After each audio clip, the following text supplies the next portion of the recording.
Hello, everyone, and it's another day and another beautiful person to talk to. I've got Randa Saab here.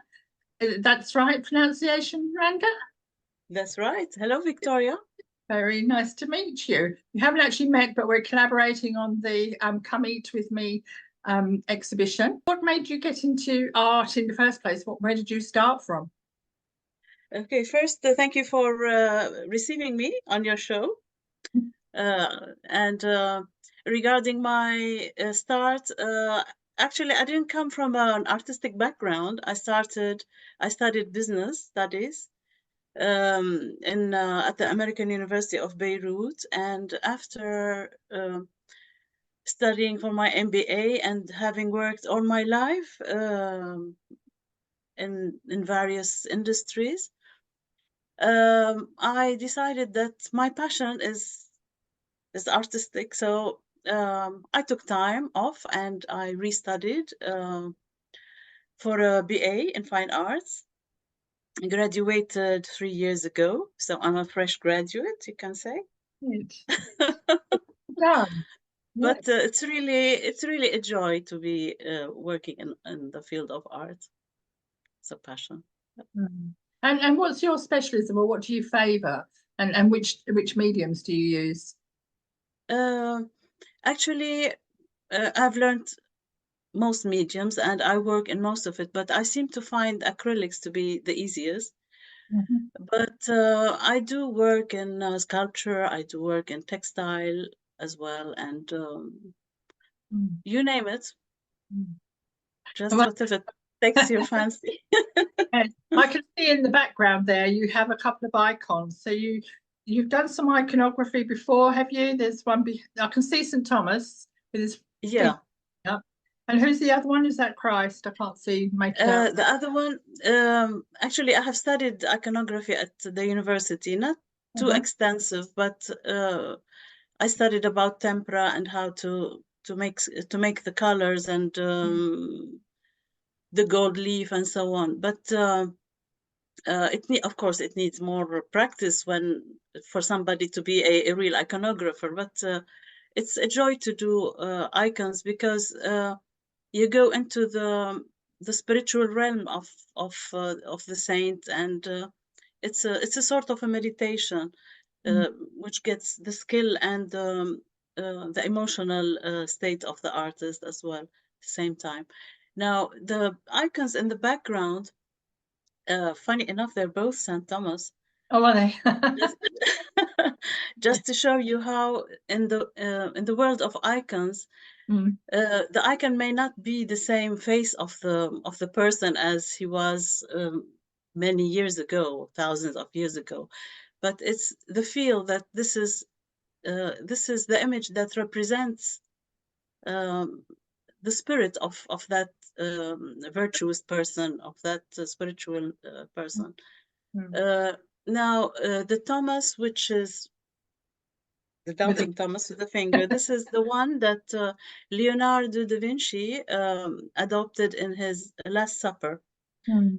Whereas the other one is the icon of Saint Thomas, which is adopted by some of the churches in India, in southern India, because when Thomas started preaching, after Christ has gone, and Thomas looked towards the east, and he traveled to the south of India, where he started preaching there. And this is the one.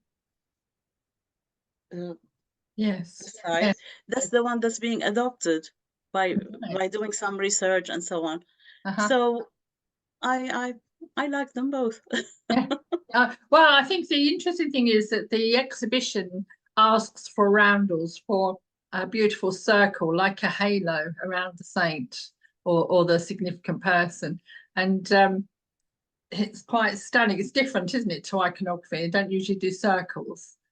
But it's very nice to see the contrast and exciting. Yeah.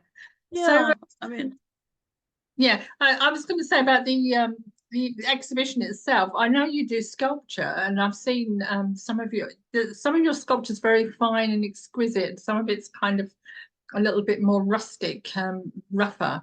It's interesting how your skills vary in the outcome of what you're trying to do. I find it quite, as an artist, you're quite what's the word, eclectic in what you produce. Well, we follow, I mean, there is a certain, it's a science how to, I mean, there are measurements for the face and for the head and so on. But sometimes the artist may have an artistic, what do you call it? License. License, exactly. Yeah. And it also depends on the state, the mood, what the artist wants the sculpture to say.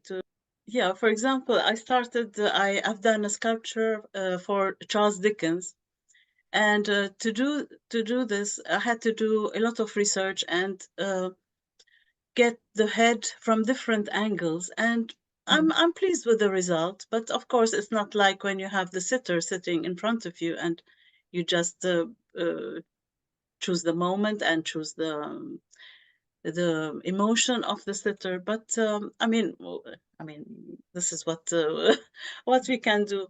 Other sculptures also, for example, I have this one. I don't know whether it's clear in the camera behind me. Oh, yes, yes. Now that's Uh, interesting. it's called Contemplation, Yes, okay. and still, It makes a statement, doesn't it? um, yeah, I think it's also contemplative and in a meditative mood. Yeah, it's very So, calm. so art is really an interaction between the subject and the mood and the artist himself.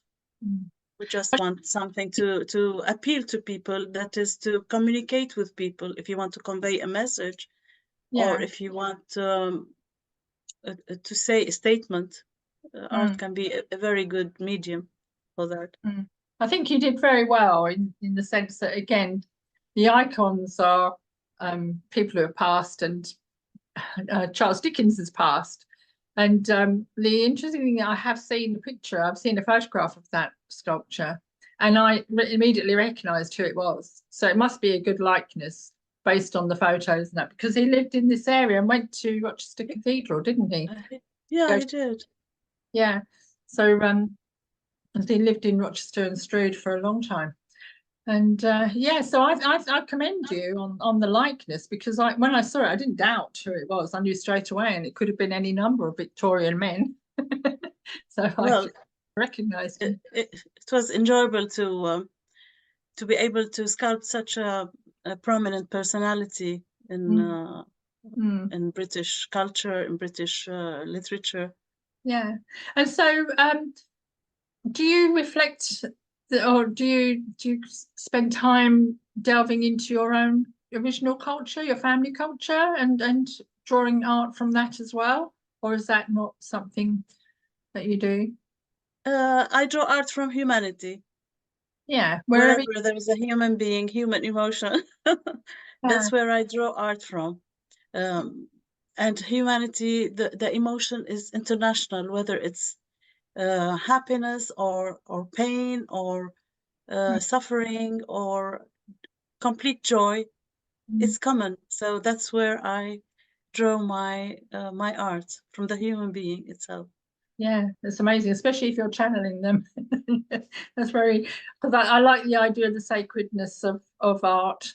And this particular, what do you think about the exhibition being situated in the Rochester Cathedral, in that huge setting of the great vastness of the pillars and the ceilings so high and the ancient artworks around? Do you think that is helpful when it comes to being creative? Well, it's a fantastic idea. I mean, you're putting history in perspective. First, getting that iconic piece of oak, which is fossilized 5,000 years ago, and having it as a table and calling it the nation's table, which is wonderful, and getting Leonardo's painting into the scope as well as the cathedral. I mean, you're bringing history from all aspects and putting it together for us to enjoy, for everybody to enjoy.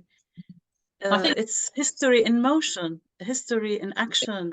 yes, I do think it's a unique exhibition, isn't it? It's a unique installation, and if it wasn't for the table, probably we wouldn't be doing it. There should always be a reason for doing art, but with this table, it's really historic and very unique. And when you think about everything is artistic, doing the table is artistic, Yes. just polishing is artistic. Beautiful.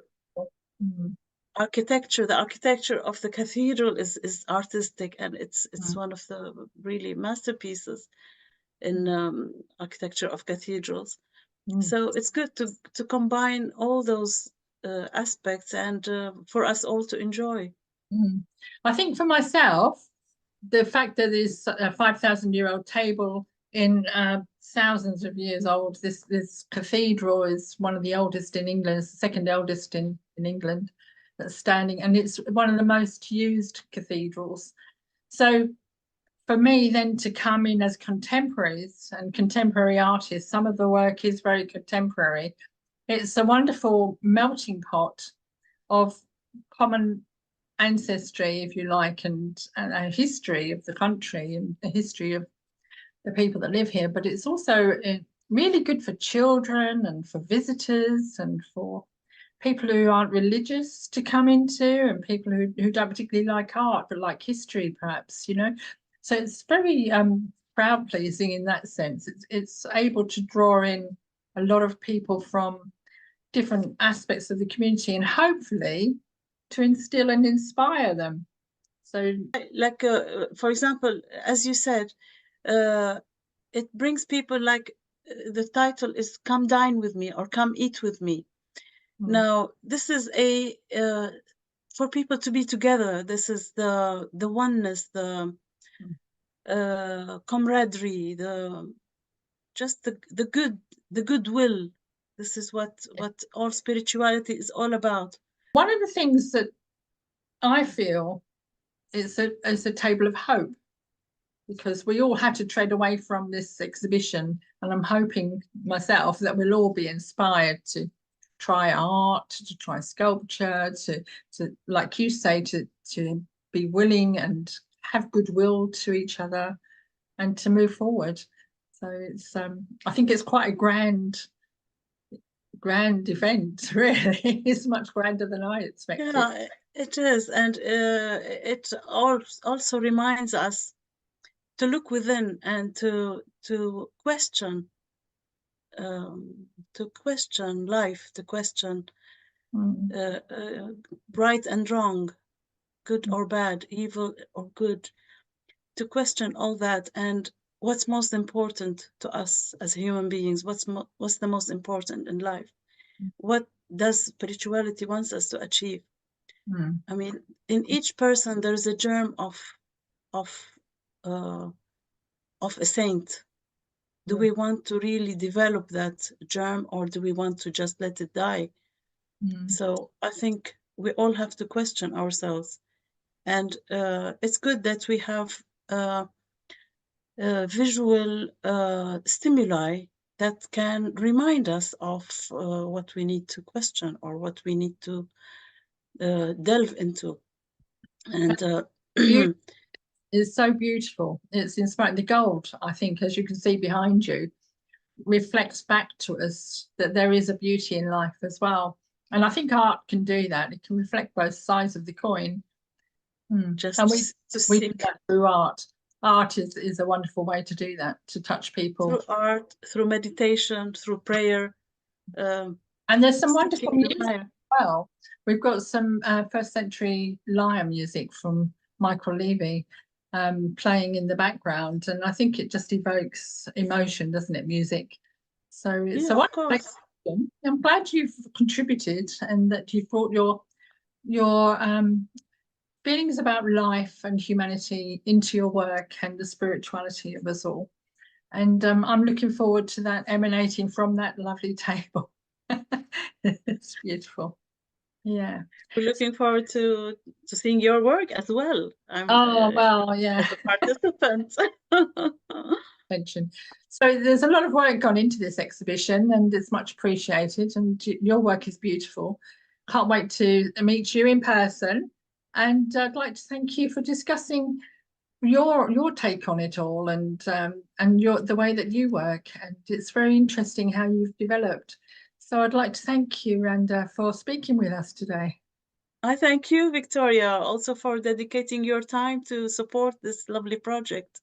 Thank you so much. Oh, thank you. Can you just say how anyone can get hold of you if they want to talk to you about your work or have a look at your sculpture, etc.? How would they contact you? I'm on Instagram, on Facebook, LinkedIn, or the social media. In the comments, I will put all your details so they can find you then. So that's lovely. You have a website. Is that Randa Saab? I don't have a website. I'm on Instagram and Facebook. Yeah. At Randa Saab Art. At Randa Saab Art. Randa Saab Art. So I'll just say thank you. And if you're watching this and listening to this lovely video with Randa, I urge you to come along on the 10th to the 17th at Rochester Cathedral. Come along and see this magnificent installation. It's really quite fabulous. It's unique. And there's so much talent and effort and openness within. And also go to YouTube and have a look at some of the other interviews. And yeah, if you're seeing this retrospectively, definitely go to the website, Spirit Arts UK website. Okay, so thank you very much, everyone. See you again for the next interview. Bye. Thank you. Bye-bye. Bye, Randa.